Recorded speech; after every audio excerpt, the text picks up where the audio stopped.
आप देख रहे हैं आदित्य भारत न्यूज, साहस सच कहने का।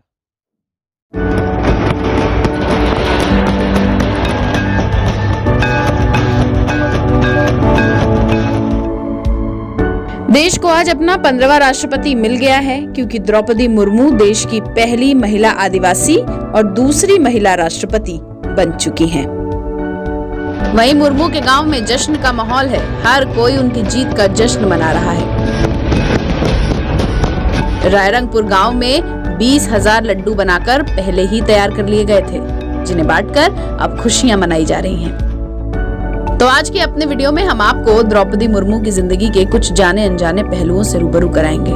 बताएंगे कि कितने संघर्षों से भरी रही है द्रौपदी मुर्मू की जिंदगी। साथ ही बताएंगे कि परिवार में एक के बाद एक हुई मौतें भी नहीं तोड़ पाई मुर्मू का हौसला।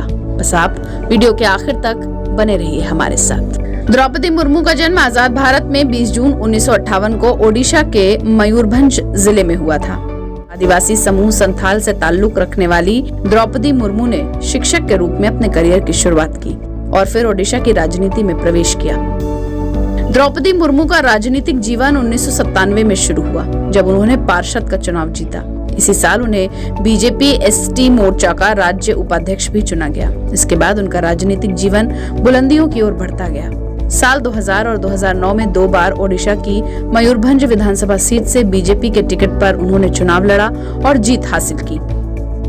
बीजू जनता दल की गठबंधन वाली सरकार में वो मंत्री रही। इसके बाद वो झारखंड की पहली महिला राज्यपाल बनाई गई। इस पद पर वो 2015 से 2021 तक रही और अब वो देश की पहली आदिवासी महिला राष्ट्रपति बन चुकी हैं। द्रौपदी मुर्मू का निजी जीवन काफी उतार चढ़ाव भरा रहा है। पढ़ाई में अव्वल होने की वजह से ग्रेजुएशन करने के लिए वो भुवनेश्वर पहुंची। अपने गांव से भुवनेश्वर पहुंचने वाली वो पहली लड़की थी।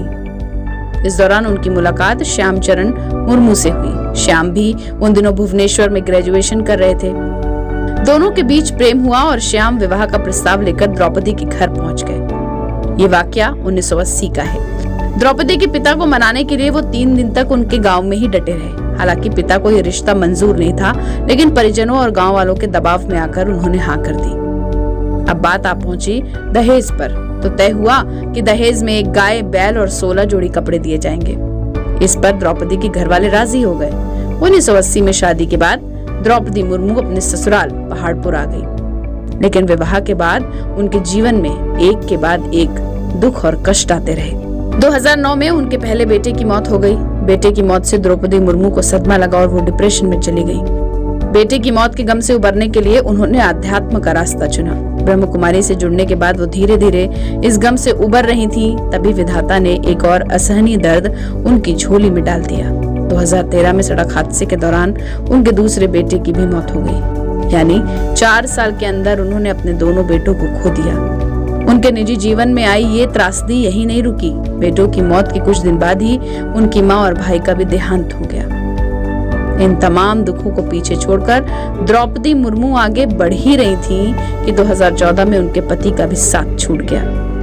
पति के निधन के बाद द्रौपदी मुर्मू का अपने सामान्य जीवन में लौटना काफी मुश्किलों भरा रहा, लेकिन उन्होंने हार नहीं मानी। योग और मेडिटेशन के सहारे उन्होंने डिप्रेशन से जंग लड़ी और जीत हासिल की। द्रौपदी मुर्मू शिव भक्त हैं और उनकी इसी भक्ति ने उन्हें डिप्रेशन से निकाला। इसके बाद साल 2015 में वो झारखंड की पहली महिला राज्यपाल बनी।